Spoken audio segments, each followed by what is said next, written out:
E vamos lá. Nosso penúltimo encontro, né? E na data de hoje, então, dando sequência no nosso material, é o tema hoje dos defeitos do negócio jurídico, tá? Que eu já havia adiantado um pouquinho, né? Boa noite, sejam bem-vindos. Que eu já tinha adiantado um pouquinho no finalzinho do último encontro. Então, nós vamos dar sequência nesse estudo, né? Eu vou só recapitular alguns pontos no que diz respeito a esse tema dos defeitos, tá? Então você tem lá aquela ideia, né? Tá lá já tá no ambiente conhecer o material. Você tem aquela ideia de que o Luiz quer perguntar alguma coisa, Luiz, fica à vontade.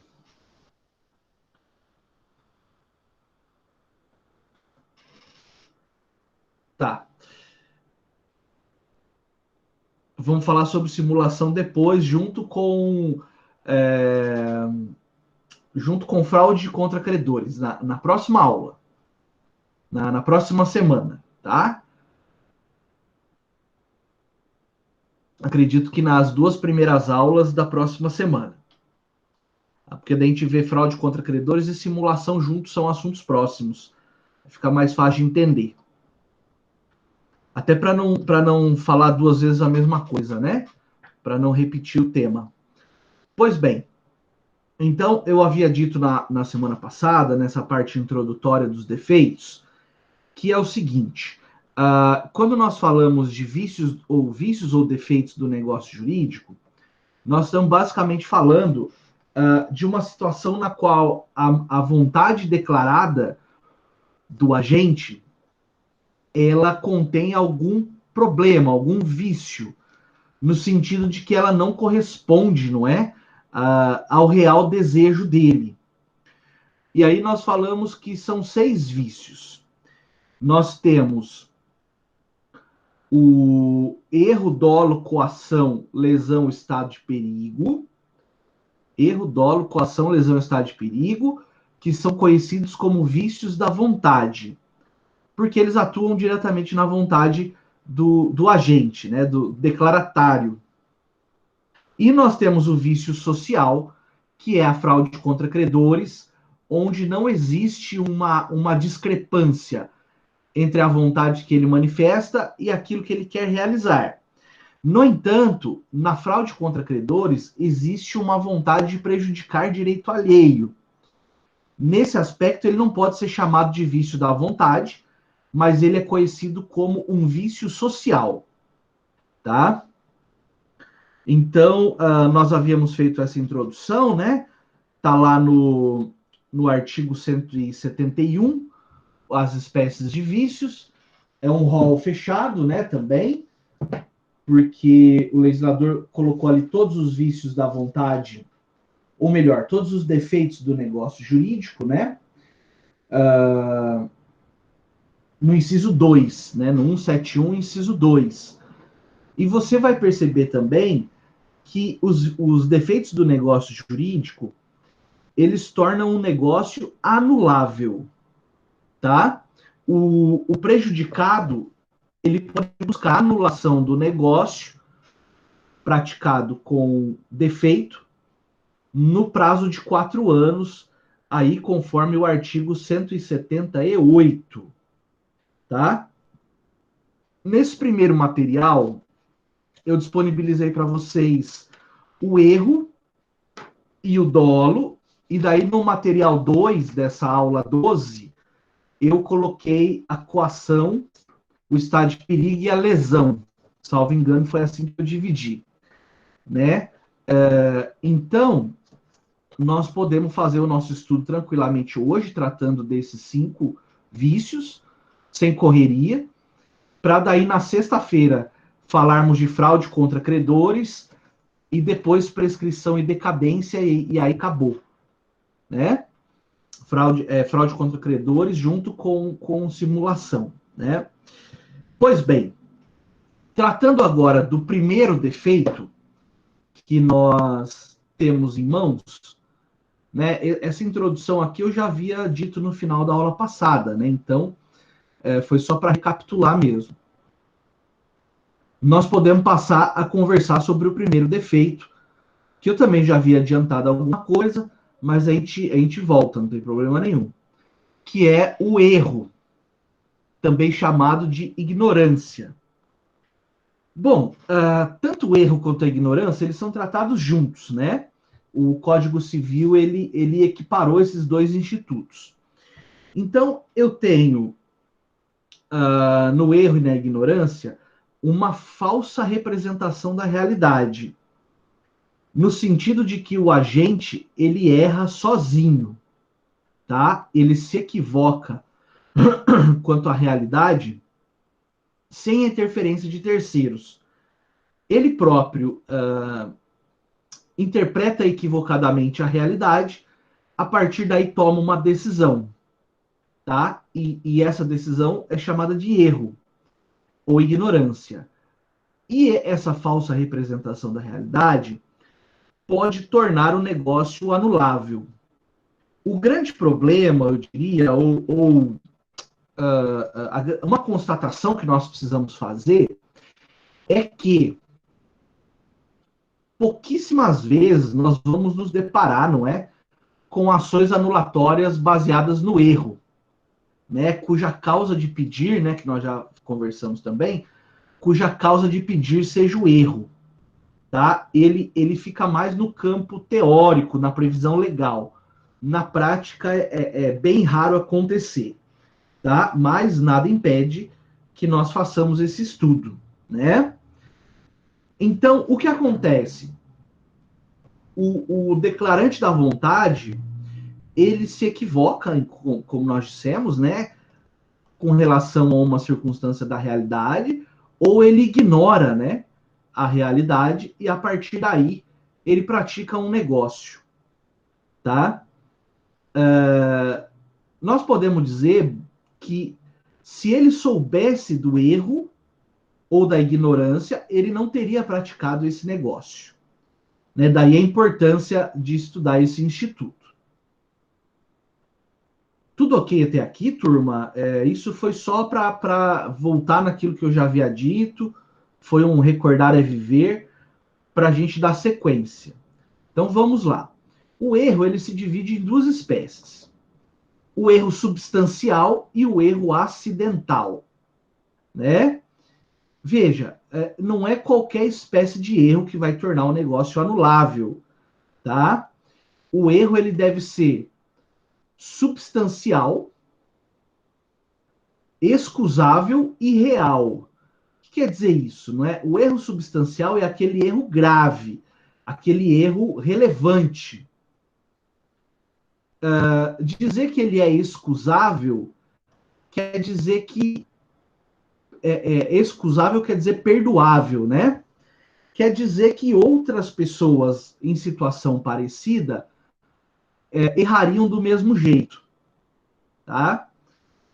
Então é um erro que atingiria qualquer pessoa de diligência média, tá?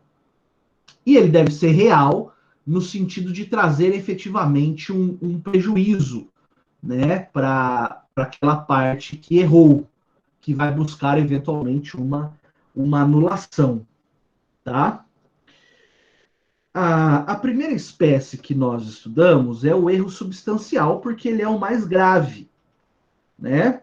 O erro acidental, ele depois vai influenciar sobre circunstâncias menos relevantes do negócio. Então, o erro substancial que nós estamos vendo agora, está aí na tela de vocês, negrito, é aquele que recai sobre as circunstâncias e aspectos relevantes do negócio. Quer dizer, é a causa determinante. Em outras palavras, nós estamos dizendo o seguinte: se o agente soubesse do erro, ou soubesse do detalhe que ele ignorou, do fato que ele ignorou, ele não teria celebrado o negócio. Então, daí dizer que o erro substancial ele recai sobre a causa determinante do negócio. Ou seja, soubesse o agente do erro, ele não teria celebrado o negócio. Tá? Daí a sua importância, né? E tem um pequeno conceito aí na tela, né? Entre aspas, quer dizer, sem ele o ato não se realizaria. Se ele soubesse a verdade, ele não manifestaria a vontade de concluir o negócio.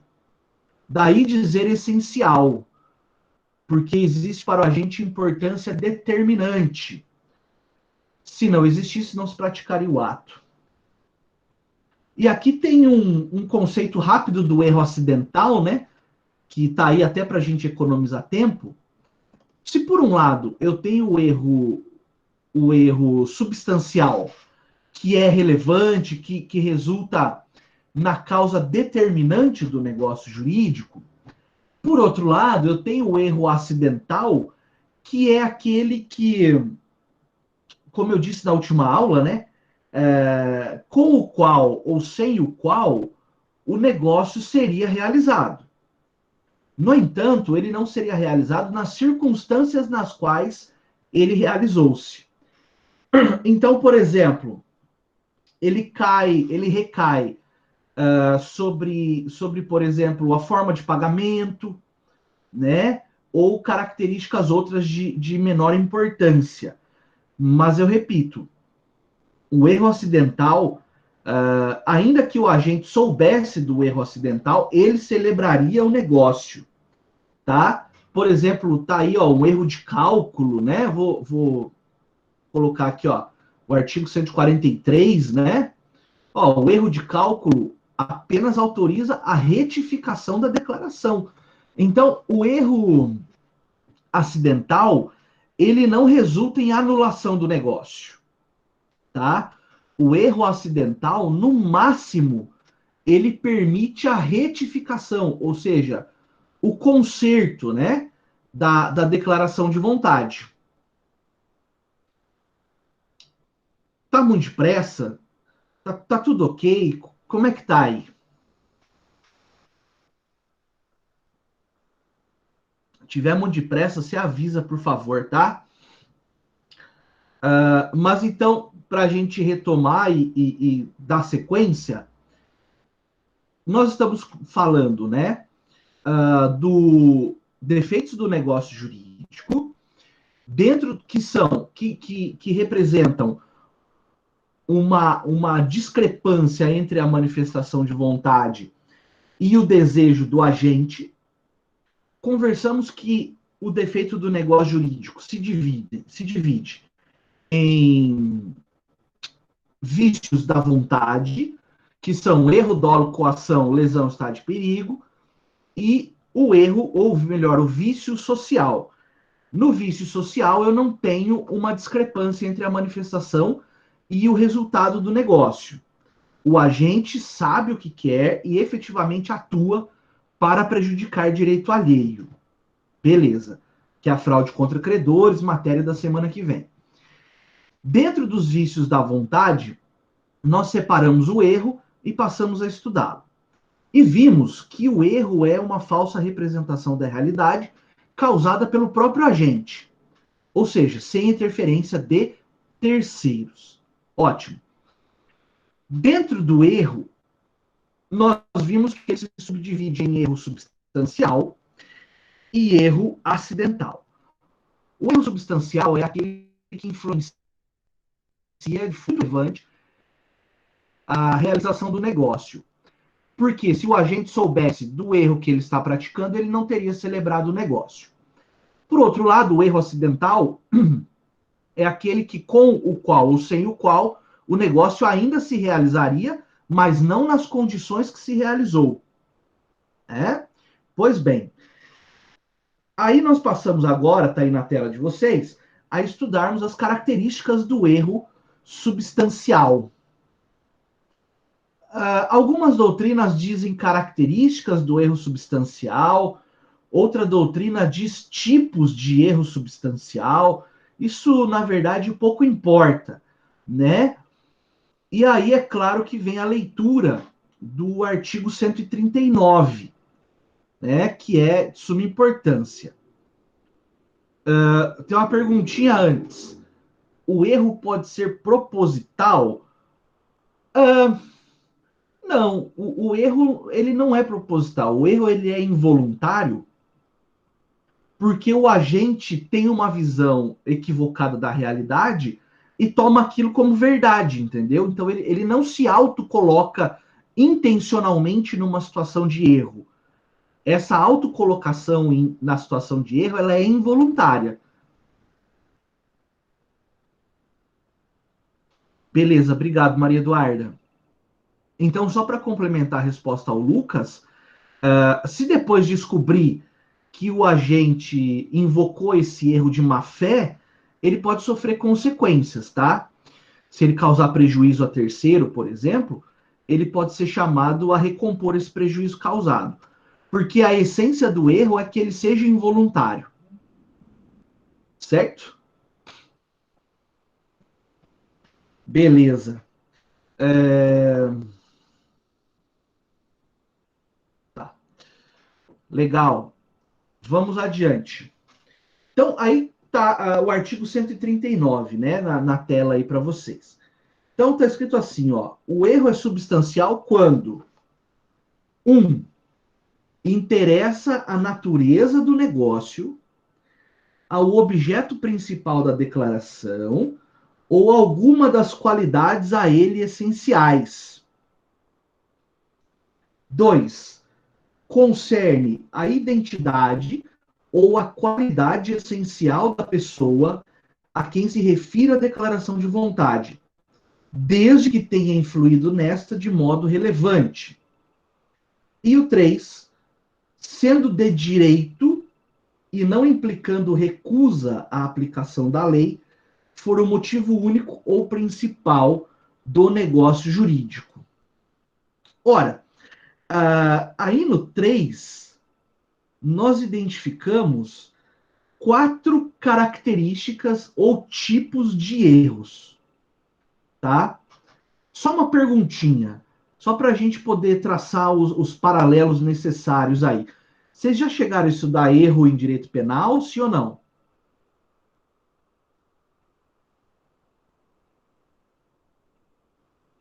Erro sobre a pessoa, erro sobre o objeto, erro de nexo causal? Não? Tá. Só para eu saber, porque daí a gente poderia, né, trabalhar juntos essas ideias. Mas só para adiantar, você vai ver lá no direito penal que lá também tem o erro, né? É natural que o ser humano erre. Por exemplo, assim, rapidamente, tá? Para eu não atropelar a matéria de outro professor. Quem é que está dando direito penal lá?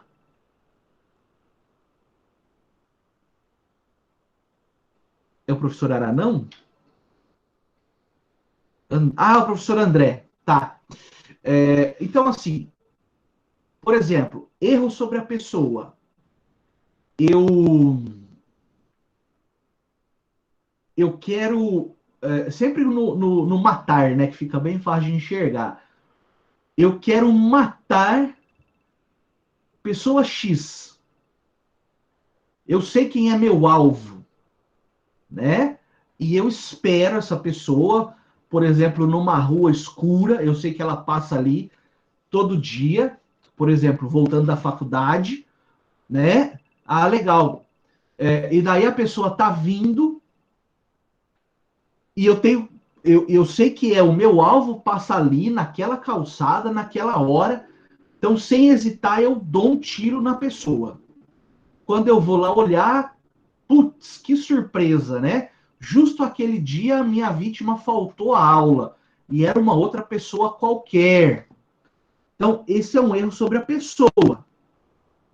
Eu sei que eu quero matar, executo perfeitamente o crime, mas me equivoquei quanto à vítima na hora de acertar. Eu tenho, por exemplo, o erro na execução, né? Onde eu também sei quem é minha vítima, dou o tiro para matar, só que por eu não saber manusear direito uma arma de fogo, com o coice ali, né, o recuo que a arma dá, a bala passa por cima do ombro da vítima e mata um terceiro que está na esquina. Isso é um erro de execução, né? Fica uma dica, né? O erro sobre a pessoa está na mente e o erro na execução está aqui, na mão, onde o cara tirou. Eu tenho, por exemplo, o erro sobre o objeto. Eu quero furtar um relógio Rolex, na pressa ali de praticar o crime, eu cato o relógio que está na minha frente, acreditando que é um Rolex, e quando eu vou ver depois, com calma, né? Quando eu já tenho a posse mansa e pacífica, não é assim? Eu vou olhar o relógio e é um relógio Cássio. Não sei se é assim que fala, Casio ou Cássio, né? Então não é o Rolex. Mas de qualquer maneira tem furto. Ou o exemplo clássico, né? O sujeito quer furtar uma saca de arroz, ele erra e pega uma saca de milho. Veja, isso tudo são erros do direito penal. Claro, lá a consequência é diferente. Mas eu quero que vocês entendam que aqui no direito civil, como está, por exemplo, no próprio inciso 1º do artigo 139, né? Eu posso ter um erro para celebrar o negócio, um erro que recaia sobre o objeto. Então, lembra, são matérias irmãs, né? Elas nasceram juntas no direito romano antigo. Então, só para que vocês tenham a ideia de que se já estudaram ou vão estudar erro no direito penal, isso também acontece aqui no direito civil. Se for gêmeos, fica difícil aí, né? Quem que vai matar, né? Legal, bem observado.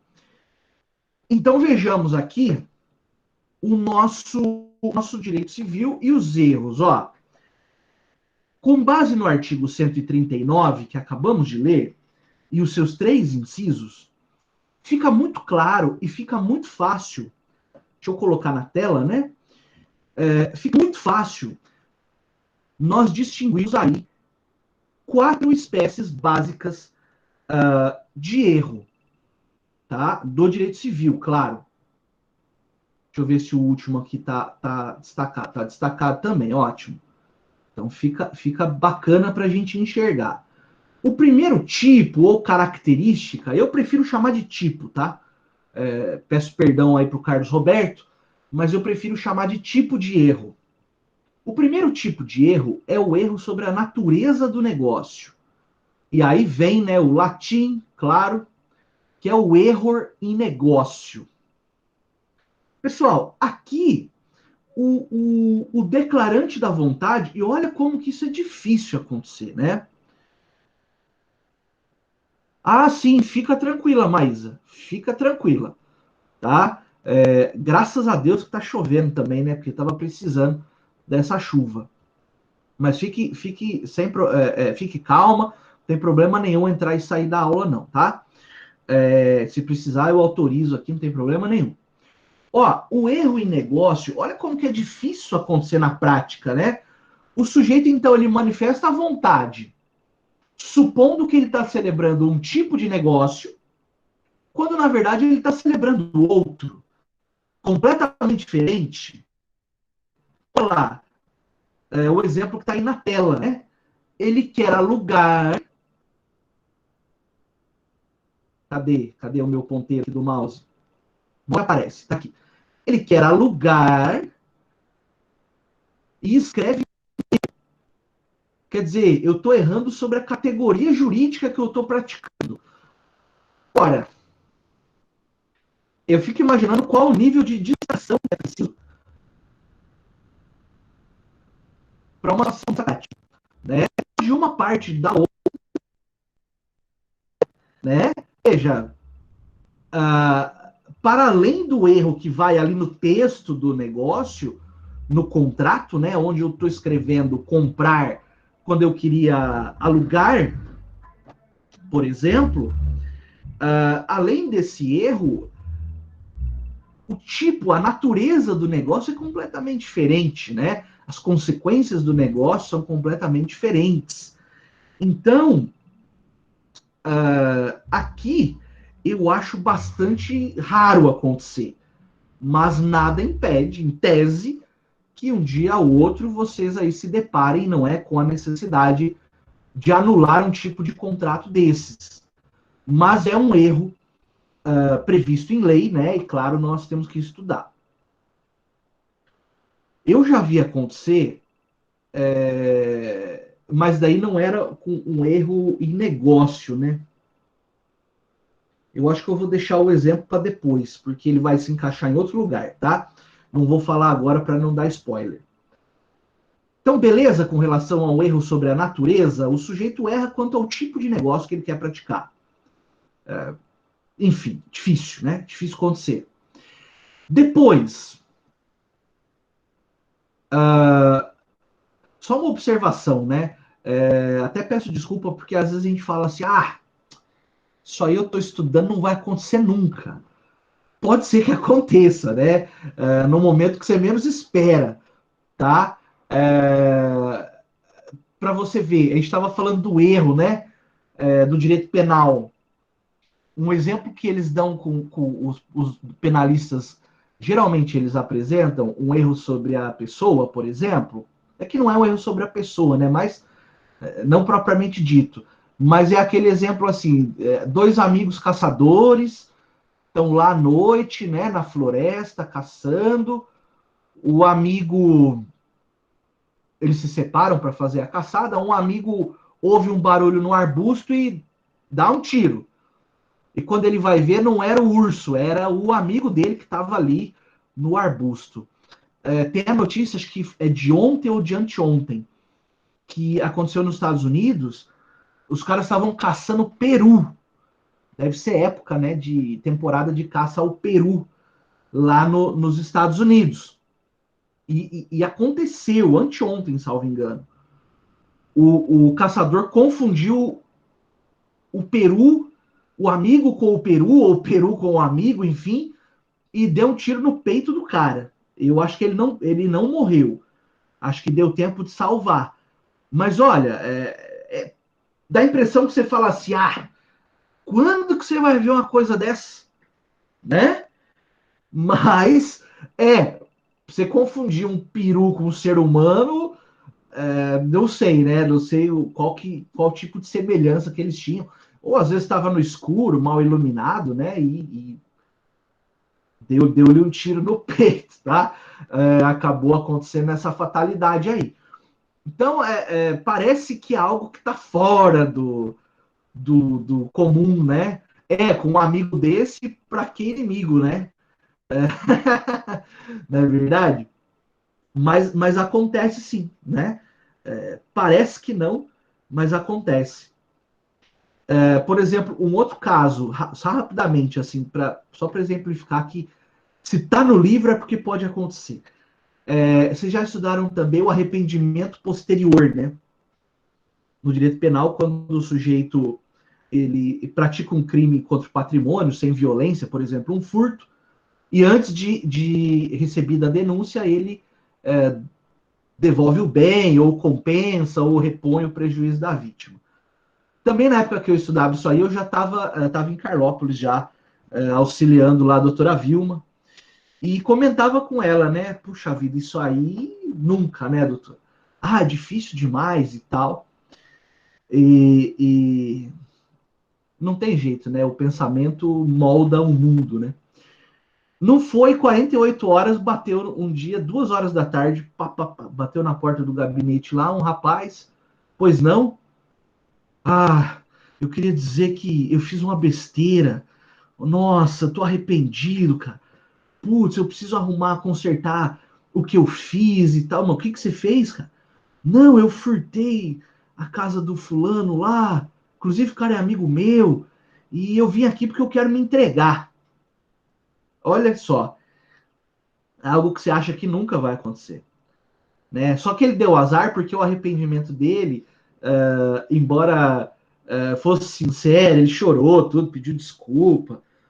Só que ele deixou os bens guardados, né? Na gíria ficou muqueado lá no Mocó, num terreno baldio, e choveu. E daí estragou todos os eletrodomésticos que ele tinha furtado, ele não pôde se beneficiar, porque ele não pôde restituir, né, a coisa furtada para a vítima. Mas são coisas que efetivamente acontecem, né? Beleza, então esse é o erro sobre o negócio, né? O erro em negócio. O segundo é o erro sobre o objeto. Está destacado aqui, ó. Também chamado de error in corpore.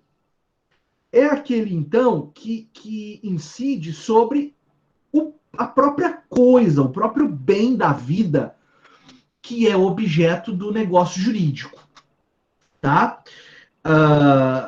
Então, existe um equívoco do declarante com relação não ao tipo do negócio agora, mas sim com relação ao objeto do negócio.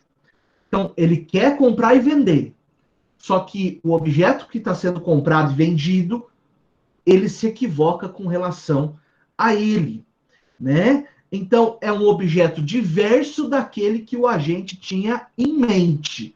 O agente achava que era uma coisa, quando na verdade era outra. Tá? E daí tem aqui o exemplo, né? O exemplo também bem didático. O sujeito adquire o quadro de um aprendiz, supondo tratar-se da tela de um pintor famoso. Então, ou também acontece o sujeito adquirir uma cópia achando que é o original, né? Mas repito, hein? Aqui ninguém induziu o agente a achar. Ele achou sozinho, ele errou sozinho, né? Aqui, ou do indivíduo que se propõe a alugar a sua casa na cidade e o outro contratante entende tratar-se de uma casa de campo, né? Vejam, são situações bastante difíceis, né? De você verificar no dia a dia. Mas, às vezes, por uma descrição errada do objeto, ou uma descrição obscura, né? Meio mal redigida do objeto, pode induzir o sujeito a erro, tá? Aqui cabe o exemplo que eu havia postergado. Um outro exemplo que eu já vi, salvo engano, foi no livro da Maria Helena Diniz. O sujeito, por exemplo, está comprando um lote, né, num loteamento, e ele está comprando um lote no meio da quadra, mas ele acha que está comprando de esquina, que é o interesse dele comprar o lote de esquina. Mas, por um equívoco dele na leitura da planta, por exemplo, sem pedir esclarecimentos para o loteador, ele acha que está comprando da esquina e, na verdade, está comprando o do meio da quadra. Veja que esses erros todos que nós comentamos até agora, essas duas espécies, não fosse o erro, o sujeito provavelmente não celebraria o negócio.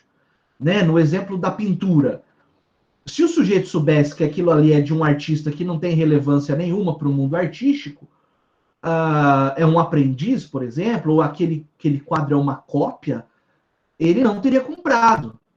Porque ele queria comprar ou do pintor famoso ou o original. Né? Financiou um terreno e construiu no outro. Olha só. Entendi. Então, o sujeito errou sozinho, né? Acredito que nesse exemplo que você está dando, Adeilson, ninguém o induziu, né, a construir no terreno alheio, né? Isso aí tem implicações no direito de propriedade, né? Adiante. Aí, ó, é uma leitura errada do mapa. Muito bom. Tá vendo? Aí você fez eu queimar a língua, né, Adeus? Porque eu falei que não acontecia no mundo real, né? Mas bacana, legal o exemplo. Muito bom. Show de bola. Então, são erros que, se o sujeito soubesse, ele não praticaria o negócio. Tudo ok até aqui? Ótimo. Eu mesmo pergunto, eu mesmo respondo, né? Tá. Beleza. Aí nós temos aqui a terceira espécie, tipo ou característica, que é o erro quanto à identidade ou a qualidade, ou desculpa, o erro quanto à identidade ou a qualidade da pessoa a quem se refere a declaração de vontade, também chamado de erro in persona. Aqui leva-se em consideração tanto a identidade do sujeito quanto as qualidades dele, né? Um exemplo que se pode dar, eu acho que com exemplo tudo fica mais claro, né? Tá aí na tela, ó. O doador, né? O testamento, por exemplo, o doador supõe aqui, ó, equivocadamente, que o beneficiário do testamento é seu filho natural, quando na verdade não é, por exemplo, né? Ou por exemplo, ele deve um favor, por exemplo, a pessoa salvou a vida dele e ele quer fazer uma retribuição, ele quer doar para a pessoa que o salvou. A partir daí ele erra com relação à identidade da pessoa. Por exemplo, no caso de homônimo, né? Quer ver um exemplo de novela, tá? Desculpa aí, é um exemplo do Projac. Tinha uma novela, eu não vou lembrar o nome agora, mas um dos protagonistas era o Lázaro Ramos. Ele na novela, o personagem dele atendia pelo apelido de Foguinho, certo? E eu acredito que o nome do personagem era Daniel Silveira, algo nesse sentido. E o Francisco Oco, que eram Cobras e Lagartos, isso. Ele fazia par com a Thaís Araújo, né? Acho que a partir daí eles passaram a se relacionar e até casaram. O que acontece? O Francisco Oco, que era um milionário lá, o dono de um empreendimento lá, um shopping, sei lá o que era aquilo, ele passou por uma situação de risco de vida e quem o salvou foi um outro ator que era um polaquinho, que tinha o mesmo nome do personagem do Lázaro Ramos. E o Francisco Oco, quando faleceu, ele fez uma doação de tudo, de toda a fortuna, para o sujeito que o salvou. Mas como eles tinham nomes iguais, acabou que o personagem do Lázaro Ramos se beneficiou e se tornou milionário. Então, veja, esse é um erro quanto à identidade da pessoa, né? Que serve de exemplo aqui para nós, no qual o doador ele sabe quem ele quer beneficiar, mas ele se equivoca quanto à identidade da pessoa, né? Não é verdade? Tô contigo, viu, Paola? Eu também tô aberto aí para receber heranças milionárias. Fique à vontade, né? Brasil, né? Tamo aí. Então, é um erro que recai sobre a pessoa, né? Com relação à identidade do beneficiário, ou eventualmente uma qualidade, no primeiro exemplo, na qualidade de filho, quando na verdade não havia essa qualidade. Tá? Então, esse é o erro sobre a pessoa. E a quarta espécie, deixa eu ajeitar aqui a tela, é o erro de direito. Aqui, na verdade, recai com relação à interpretação ou à ignorância do próprio direito, do próprio ordenamento jurídico, né? Então, isso aqui tem a ver um pouco com aquele erro de proibição, né? Que vocês viram no direito penal. O sujeito pratica uma conduta acreditando que ela é permitida criminalmente, quando na verdade ela não é. Né? Então o sujeito se engana no que diz respeito à existência de uma proibição. Ele ignora que é proibido. Aqui, então, nós podemos destacar, né? Ó, quando o agente emite declaração de vontade, no pressuposto falso de que procede, ou segundo o mandamento legal, né? Olha que interessante.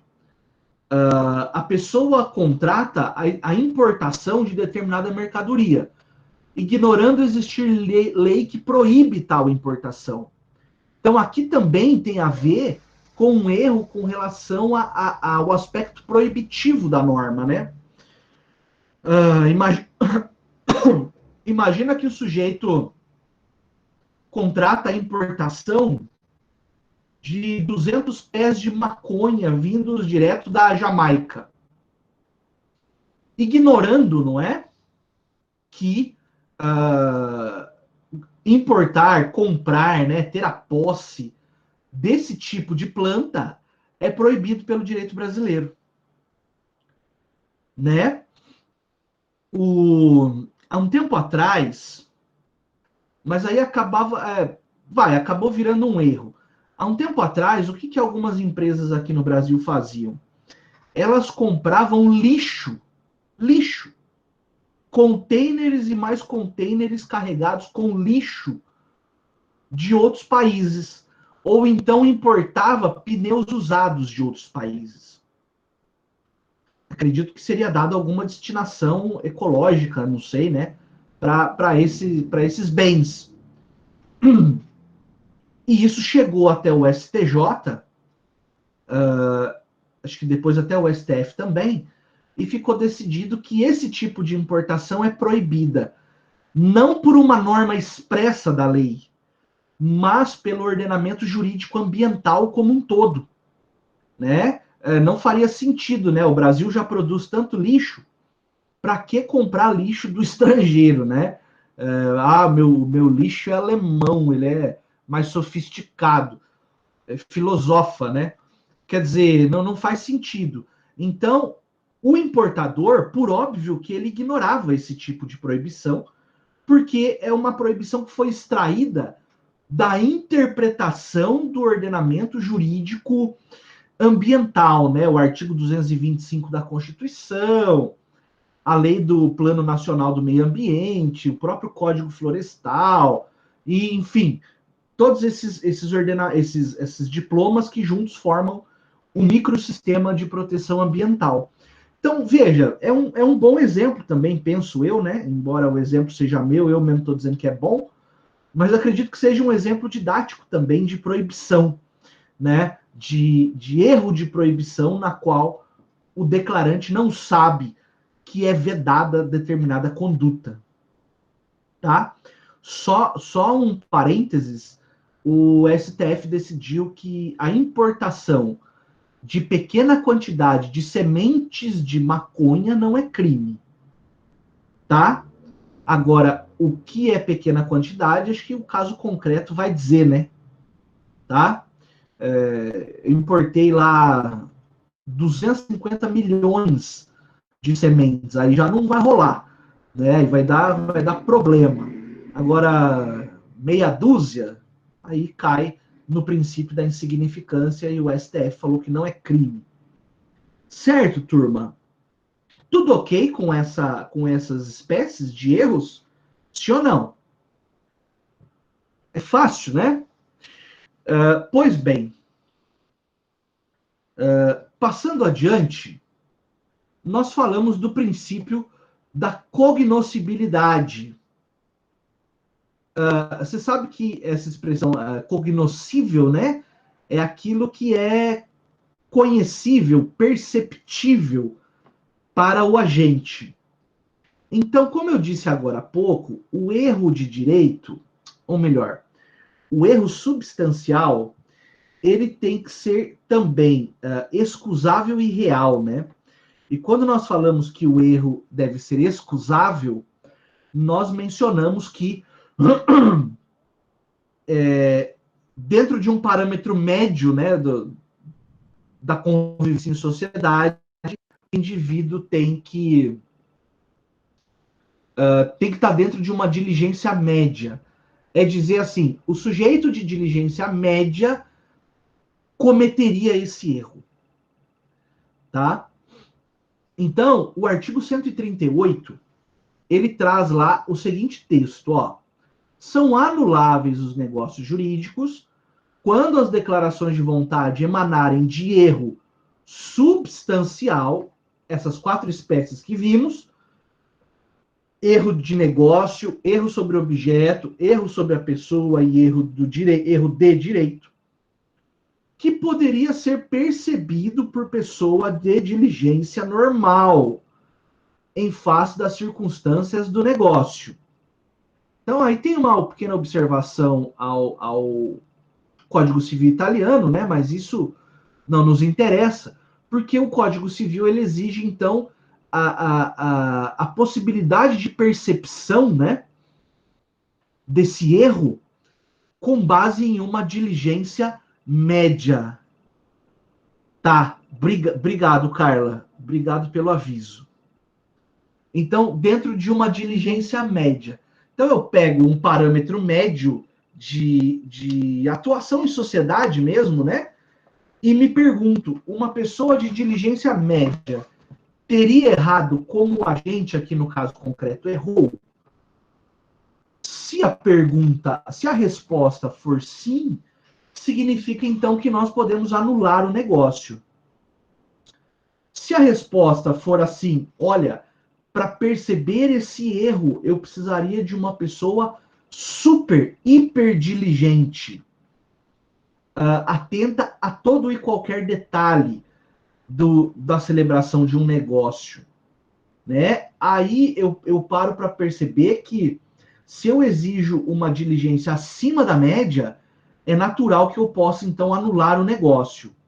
Agora, se esse erro, uma pessoa abaixo da média da sociedade tivesse percebido, significa que é um erro evidente, não é?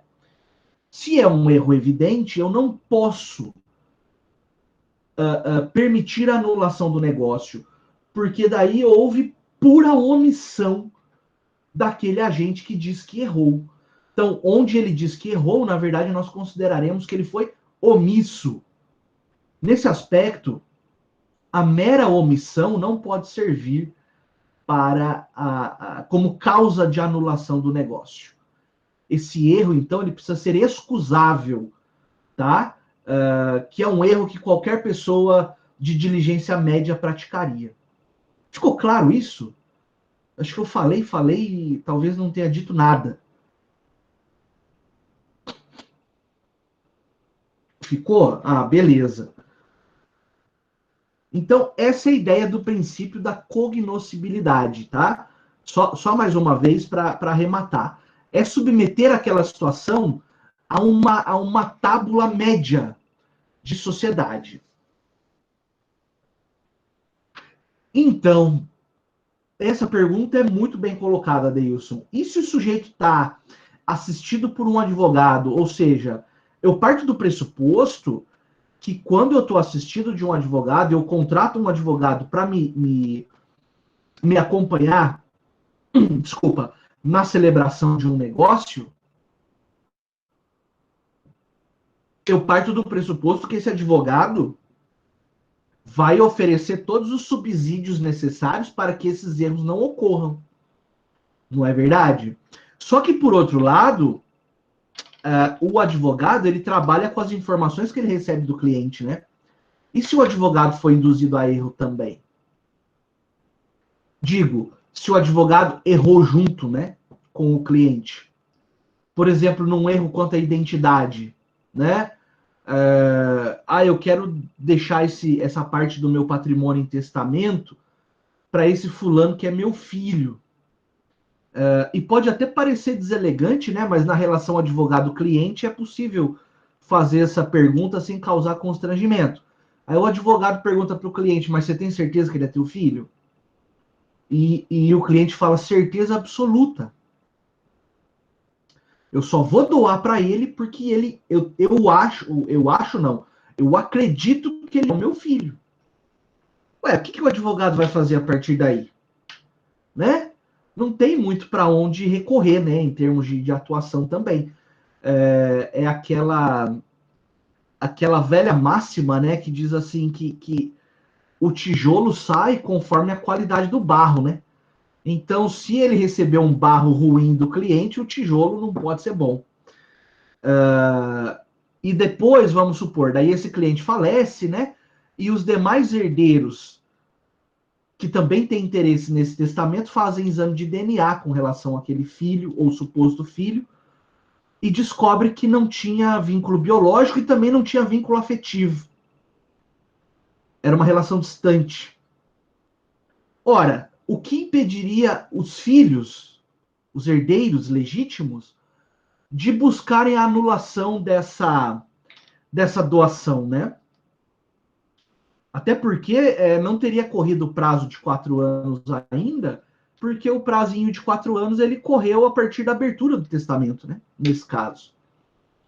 Então, eu acredito que a simples presença do advogado, Adeilson, para te responder de forma objetiva, ela não impede a possibilidade do erro, tá? Porque o advogado também acaba errando junto com o cliente, eventualmente. Né?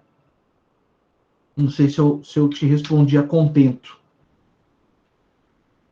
Beleza. Vamos adiante.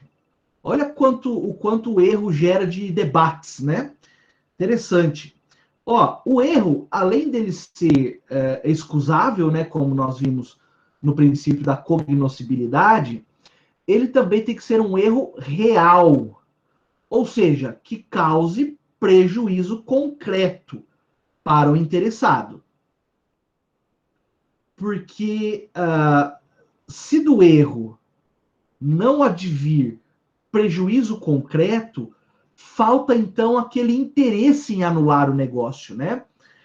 No exemplo que o Adeilson deu, o sujeito estava construindo no terreno A, achando que estava tudo bonitinho, mas na verdade era o terreno X. Agora, na análise do caso concreto, houve prejuízo efetivamente, prejuízo patrimonial, na substituição de um terreno pelo outro? Se não houve esse prejuízo, o juiz não vai anular o negócio. Diferente, por exemplo, entre um terreno de esquina e um terreno de meio de quadra, né? Me corrija se eu estiver errado, mas geralmente o terreno de esquina ele é um pouco mais caro, né? E daí o sujeito pagou o terreno de esquina e está comprando do meio da quadra, tem uma diferença de preço aí que pode dar ensejo à anulação, né? Mas nós vamos ver também que existe um remédio para isso daqui a pouquinho, tá? Mas então esse erro, além dele ser um erro excusável, ele tem que ser um erro real, que traga prejuízo. Aí trouxe o exemplo aqui do ano de fabricação do veículo, né? Também é um dado que influencia no preço, no valor do bem, né? Do automóvel. Aqui no exemplo de 2005 para 2009. Quer dizer, 4 anos de diferença no veículo gera uma diferença substancial no seu valor, né? Isso aí pode servir como alicerce para uma anulação do negócio, tá? Se ele soubesse que estava comprando um carro 2005, ao invés do carro 2009, certamente ele não teria comprado, né? Ou não teria comprado por aquele valor, tá? Sofreu prejuízo. Aqui o Carlos Roberto traz também o exemplo da cor, só que nós sabemos, né, que algumas cores de carro são mais caras, né, do que outras que são mais baratas. Ele fala aqui que a cor do carro é irrelevante. Com a devida vênia, aqui ele deu uma patinada, né, porque nós sabemos que determinadas cores são mais baratas e outras cores de veículos são mais caras. Então, nem sempre a cor do automóvel vai ser relevante. Concorda? Se não me engano, algumas cores como vermelho e outras são mais caras, né? Travou? Voltou? Legal. Eu dizia que nesse aspecto aqui que eu sublinhei da doutrina, ele fala assim, no entanto, se o erro dissesse respeito somente a veículo, seria um erro irrelevante. Na verdade, não é isso.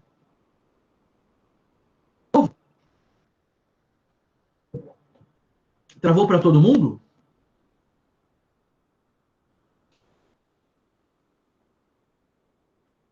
Veja se voltou, por favor.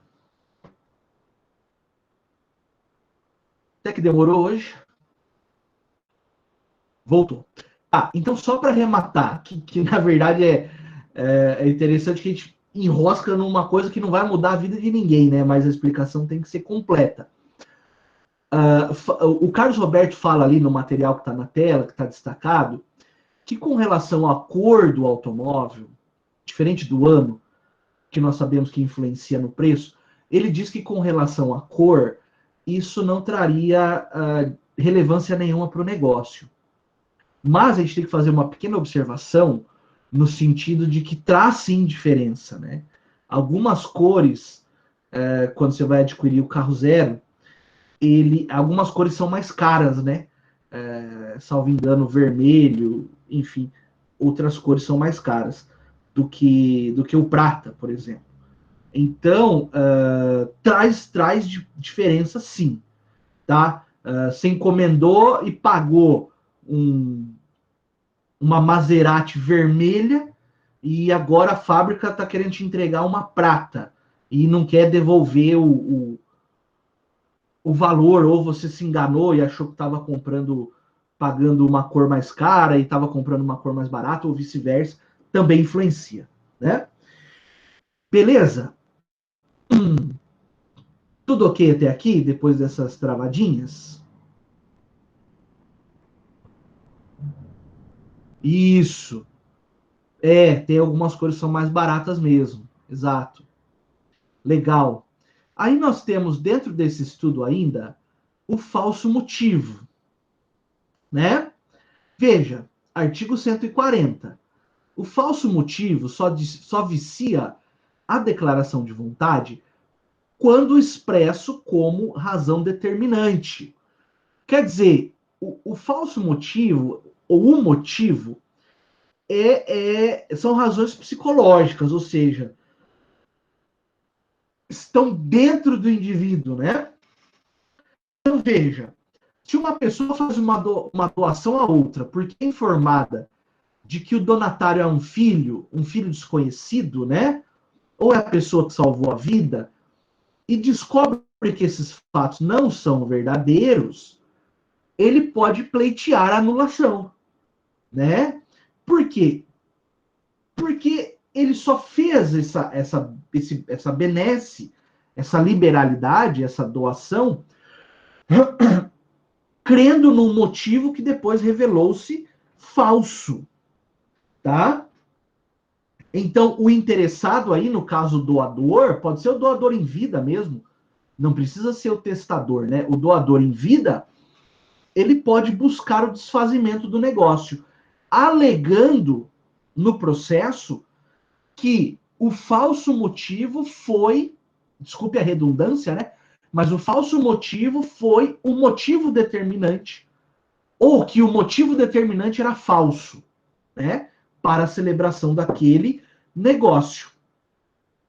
Portanto, é possível sim, e está dentro do contexto do que nós estamos estudando, não é? Que se o motivo, a representação da realidade equivocada for o motivo determinante, e esse motivo for falso, é possível, então, pleitear-se a anulação do negócio. Certo?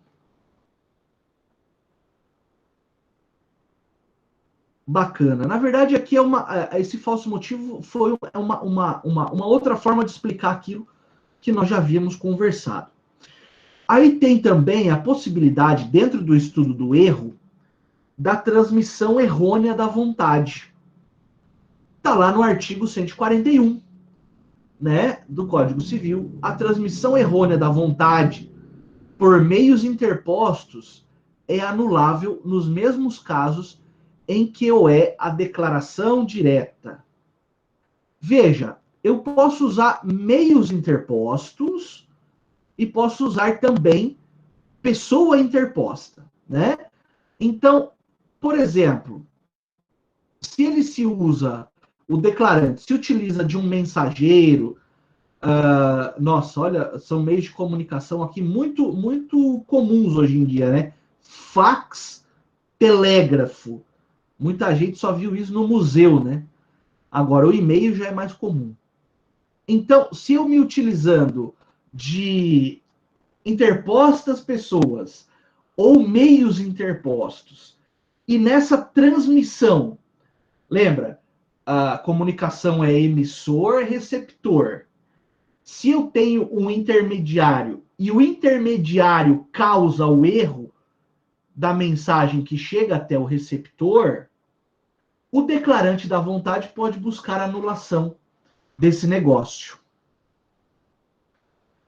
Então, passar um fax é uma frase que pode ser usada para outros contextos, né? Lá no fórum, por exemplo, na promotoria, tem um fax lá. A gente não usa para nada, né? Mas está lá, bonitinho. E para quem já viveu essa experiência, você mandar documentos via fax era realmente um exercício de paciência, né?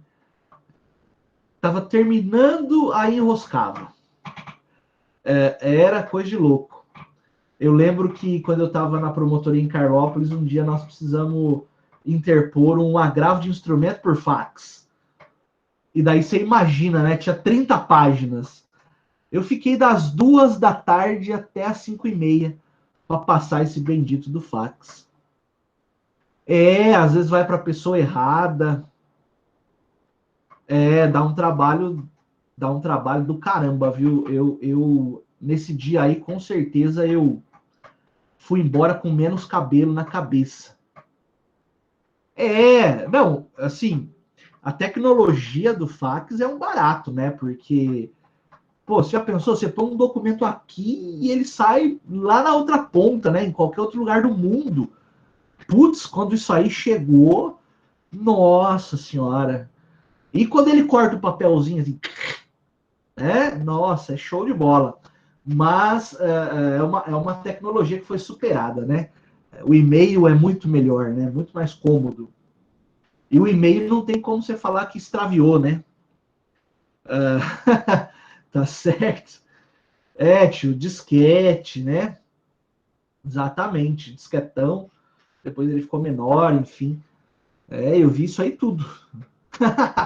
Eu vi isso daí tudo. Muito bom. Legal. Depois desse momento nostalgia, né?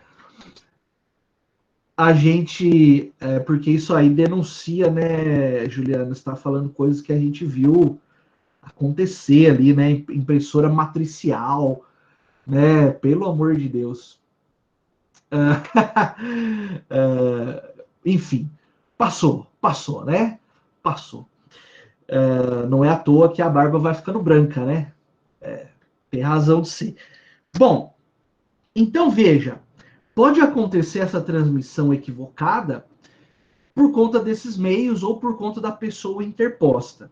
Mas o interessante aqui que eu chamaria atenção, deixa eu voltar aqui em cima, é essa ideia, né, que é anulável nos mesmos casos em que o é a declaração direta. Ou seja, se houver, por atuação dessa interposta pessoa ou do meio interposto, um erro sobre o objeto, um erro sobre a pessoa, um erro sobre o negócio ou um erro de direito, também poderá o negócio ser anulado, ainda que ele tenha sido realizado por meios interpostos, tá?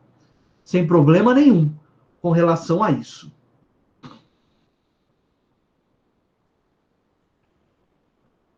Bacana. Opa, é fácil.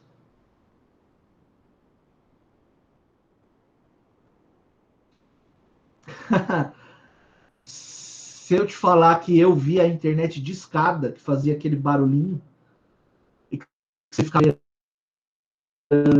esperando, até entrar na internet, Juliano, você vai entender porque essa geração nossa ela é bem paciente, né? Ela aprendeu a exercitar a paciência, ainda que contra a própria vontade, né? Ai, ai, muito bom, muito bom.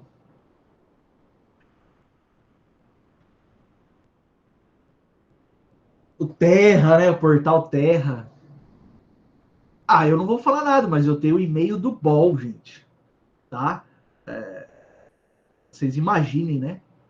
Eu fiz esse e-mail no ano 2000. no ano 2000, faz 21 anos. Né? Tanto que uma vez eu estava orientando um aluno, eu falei, você manda um e-mail para mim e tal, para eu ler lá o tema. Aí o aluno olhou para mim e falou, mas qual que é o teu e-mail? Daí eu falei, né, joãofelipe@bol. Nossa, professor, e-mail do Bol é coisa de velho. Eu falei, velho não, rapaz, nós somos clássicos, né? Certo? Legal. Muito bom. Com relação à transmissão, acho que tudo ok também, né? Agora, olha que interessante, né? O erro, ele não necessariamente, não obrigatoriamente, vai resultar na anulação do negócio, tá? Existe uma possibilidade de que o negócio seja anulado. Porque pode acontecer que as partes, de comum acordo, não é, realizem uma convalidação do erro, o convalescimento do erro, né? Que, dizendo de outra palavra, de outra forma, é o conserto do que está errado. Então veja o artigo 159 como ele é. O artigo 159 eu não sei de onde eu tirei. É o artigo 144. Como ele é bastante esclarecedor, né? Olha só, o erro não prejudica a validade do negócio quando a pessoa a quem a manifestação de vontade se dirige se oferecer para executá-la na conformidade da vontade real do manifestante. Ora, a pessoa a quem a manifestação de vontade se dirige, geralmente é aquela que vai ter lucro sobre o erro, não é? Do declarante. Então, se essa outra parte do negócio se oferece para minimizar o erro ou as consequências do erro praticado, o negócio então permanece rígido, não é? E cumpre o seu papel. Tá aqui, ó, o exemplo que eu havia falado da excelentíssima professora Maria Helena Diniz, né? Grandiosa professora Maria Helena Diniz, é esse aqui, ó. João pensa que comprou o lote 2 da quadra A, quando na verdade adquiriu o lote 2 da quadra B. Trata-se de um erro substancial. Mas antes de anular o negócio, o vendedor entrega-lhe o lote 2 da quadra A, ou seja, como ele achou que estava fazendo a outra parte, não havendo assim qualquer dano. O negócio será válido, pois foi possível a sua execução de acordo com a vontade real.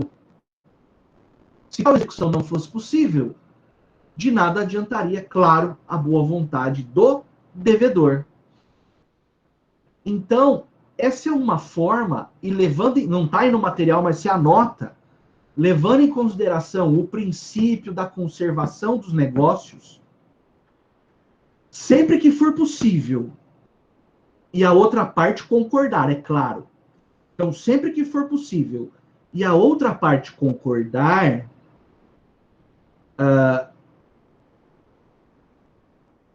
é permitida a realização do negócio. Vai de novo, então, um conceito do zero, vai. Então, o convalescimento do erro. Coloca assim, ó. Tendo em vista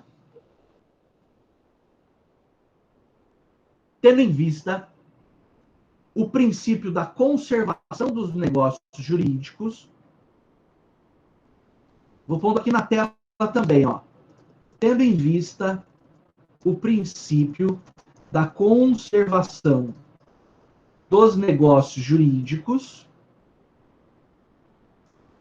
e, vírgula, havendo a anuência, opa, cadê?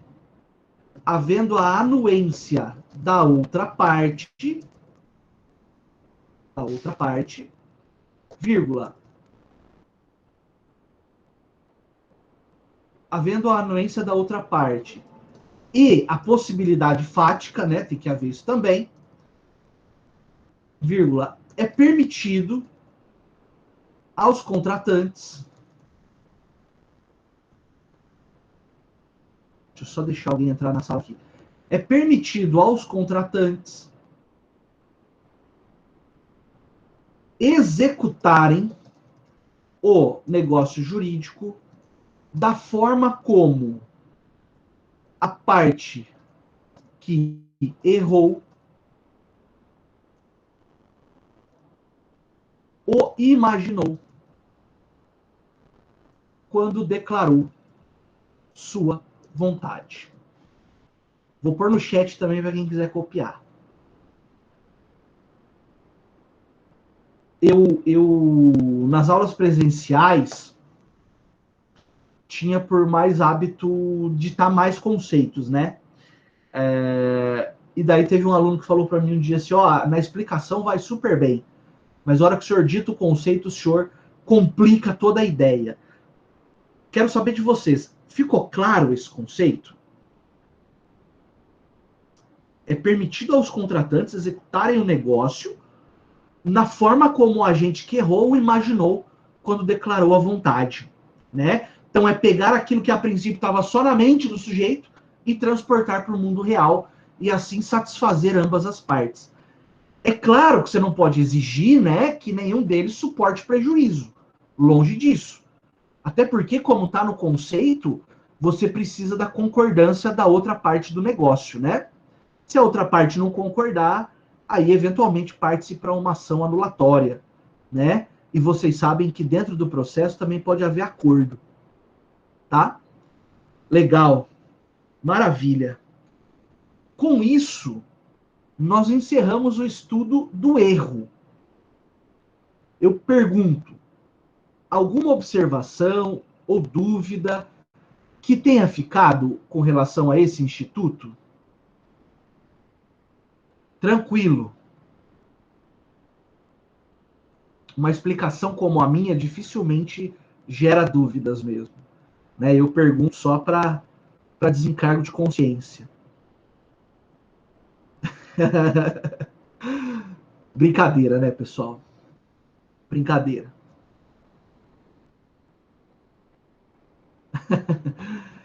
A perguntinha, no caso do financiamento de veículo, em que sentido você diz, Adeilson?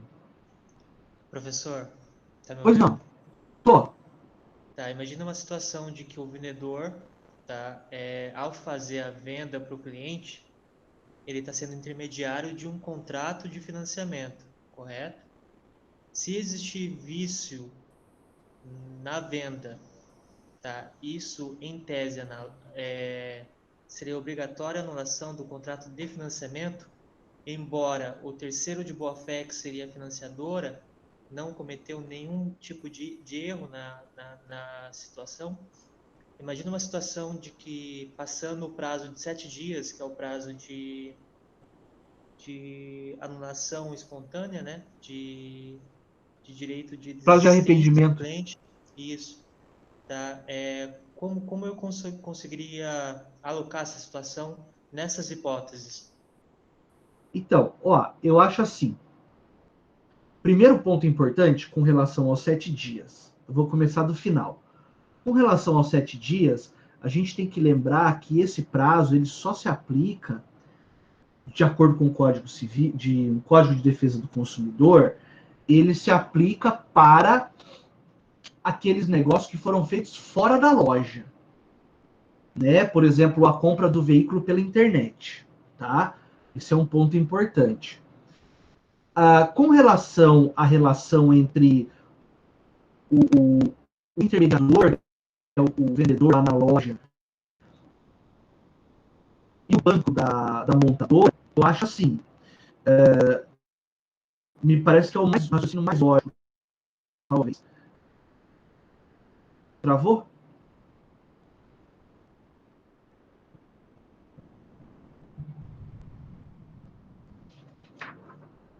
Travamos? Voltamos? Voltou. Legal. Então, eu dizia com relação ao intermediário, né, o vendedor, por assim dizer. Na relação entre o vendedor e o banco, né, o banco da montadora. Como geralmente isso, pensando você vai lá na Volks, por exemplo, vai lá comprar o Golf lá, GTI, né, lindão, 2.0, turbo. Quando a montadora, quando o banco, quando a financiadora, ela está, por exemplo, dentro da loja da marca, esse vendedor ele acaba sendo um longa-manos da financiadora, mesmo da garagem, né? O sujeito que é agente ali que está intermediando, ele acaba sendo um longa-manos, ou seja, ele recebeu uma delegação da financeira para atuar em nome dela e fechar o negócio, né? Então, eu penso que uma saída plausível, se houve um erro para mais, por exemplo, no valor, né, que está prejudicando o comprador, uma saída que o juiz pode buscar, pode determinar, é a revisão contratual, né? Você não necessariamente precisa anular o negócio. Se as partes estiverem contentes, né, o sujeito está contente com o carro, só que por um erro de cálculo foi cobrado, sei lá, 20% a mais do valor. Né? Como eu disse, nós somos seres humanos, a gente acaba errando, né? Às vezes no digitar, no inserir alguns dados no sistema, mas nada impede que haja uma revisão contratual para colocá-lo dentro dos parâmetros normais de mercado. Eu não sei se eu te respondi, se era essa efetivamente a dúvida, se eu entendi direito a pergunta.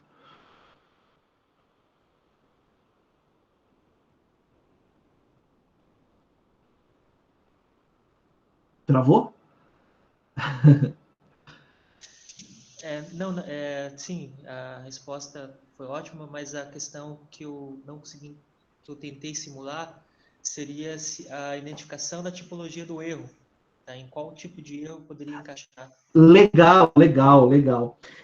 Nós poderemos cair naquela questão que está no artigo 143, que é um erro de valores mesmo. Ó. O erro de cálculo apenas autoriza a retificação da declaração de vontade. Né? Não seria erro sobre o negócio, porque o comprador quer efetivamente comprar. Não seria o erro sobre o objeto, que é aquele modelo de veículo que ele quer, né? Penso. Com relação à identidade não se aplica e também não tem relação a erro de direito, porque comprar e vender carro em loja, que não seja carro roubado, né? Carro frio, é permitido pela lei. Então, eu acho que cairia mais nessa questão do próprio erro de cálculo do artigo 143.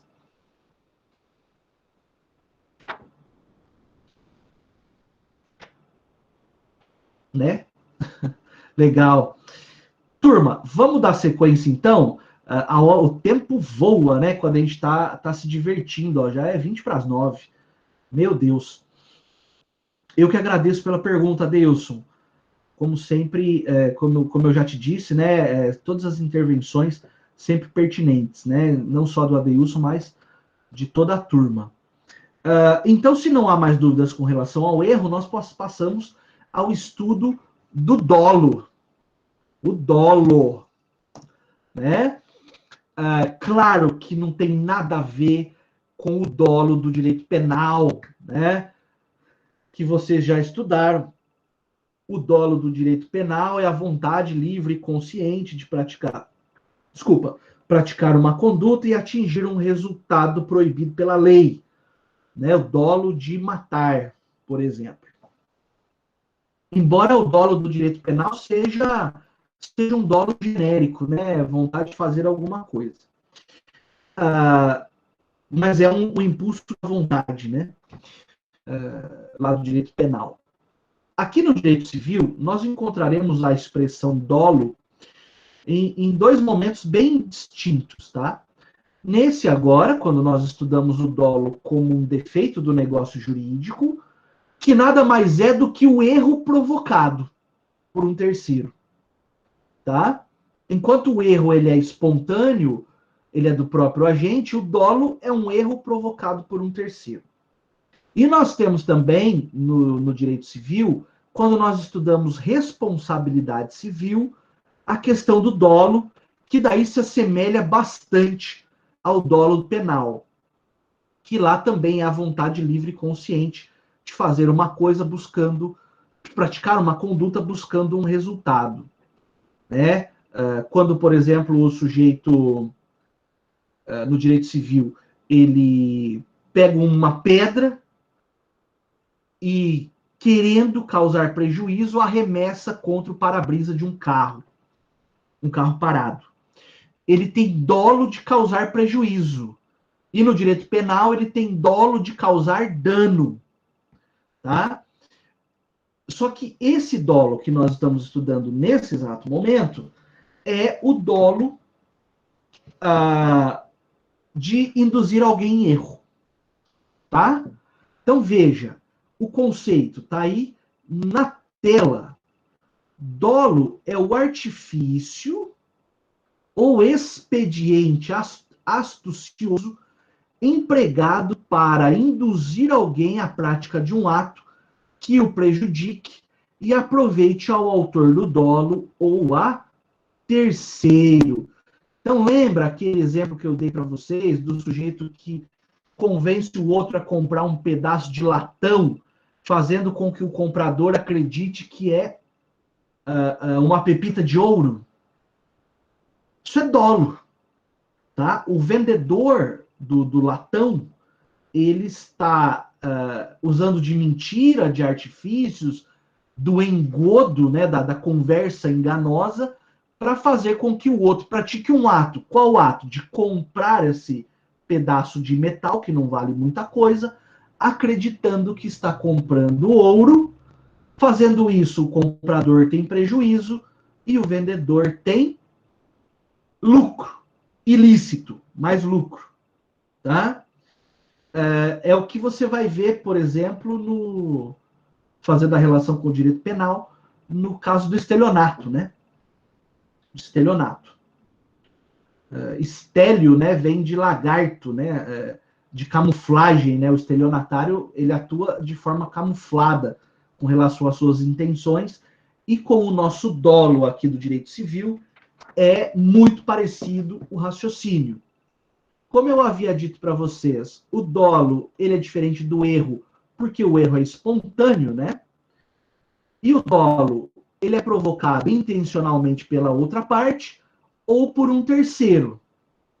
É o famoso, né, que a gente ouve na gíria, o famoso três canto, né? Duas pessoas se juntam para induzir um terceiro a erro e esses dois terem benefício, né? A partir dessa indução a erro. Como foi dito aqui, né, o dolo civil não se confunde com o dolo criminal. Esse conceito que nós estamos estudando agora é completamente diferente, tá? Daquele dolo genérico lá do direito penal, que vocês já estudaram, né? Várias espécies de dolo, enfim, dolo direto, dolo, como é que é? Dolo direto de primeiro grau, de segundo grau, dolo eventual e por aí vai, né? Do artigo 18, salvo engano. O dolo civil, em sentido amplo, é todo artifício empregado para enganar alguém, né? E também, claro, né, que é diferente do dolo processual, nós não vamos nem ficar entrando nesse tipo de detalhamento. O que importa aqui é nós entendermos, de uma vez por todas, né, de que o dolo, enquanto vício da vontade, é a atuação de uma ou mais pessoas para induzir alguém a erro e, a partir dessa indução a erro, obter vantagem e prejuízo daquilo que a gente pode chamar de vítima, entre aspas.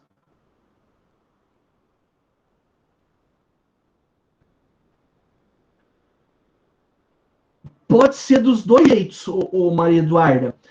Pode ser, por exemplo, eu enganando uma pessoa e ela tendo prejuízo e eu lucro. Pode ser eu e mais uma pessoa enganando a vítima e ela tendo prejuízo e nós dois lucro. Ou pode ser eu induzindo uma pessoa a erro e esse erro repercutir no patrimônio de um terceiro ainda. É possível. É possível, sim. Por isso que é importante entender que por exemplo, isso, Márcio, um exemplo de expediente pode ser a pessoa não vender, né? Mas sim doar, né? Então é importante entender que a essência do dolo é a indução da outra parte a erro, né?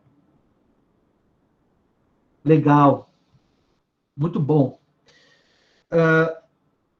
O próximo aspecto, antes da gente ir para o intervalo, mais 2 minutos, tá? Prometo. Que é uma distinção aqui entre o dolo e a simulação, né? Na simulação, turma, a vítima não participa do negócio que a prejudica, tá? Então, eu quero prejudicar minha esposa, esse exemplo eu sempre usei e vou continuar, né? A gente já falou dele em outras aulas. Eu quero prejudicar minha esposa no divórcio que eu vou entrar daqui a um tempo. Para que ela não encontre patrimônio para ser dividido, eu transfiro o meu patrimônio para terceiro.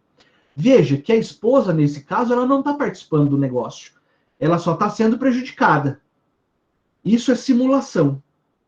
Quando eu falo do dolo, a vítima necessariamente participa do negócio, tá? Ela é enganada, né? E trazida para dentro de um negócio que vai prejudicá-la. Certo? Então, a vítima participa diretamente do negócio, tá? E o próximo passo da nossa conversa seria as espécies, seria não, será as espécies de dolo, tá? Mas, como eu sei que eu estou falando bastante na cabeça de vocês, que essas últimas aulas têm sido intensas, né? Com bastante conteúdo, nós vamos antecipar um pouquinho o nosso intervalo, tá? Vamos fazer uma pausa agora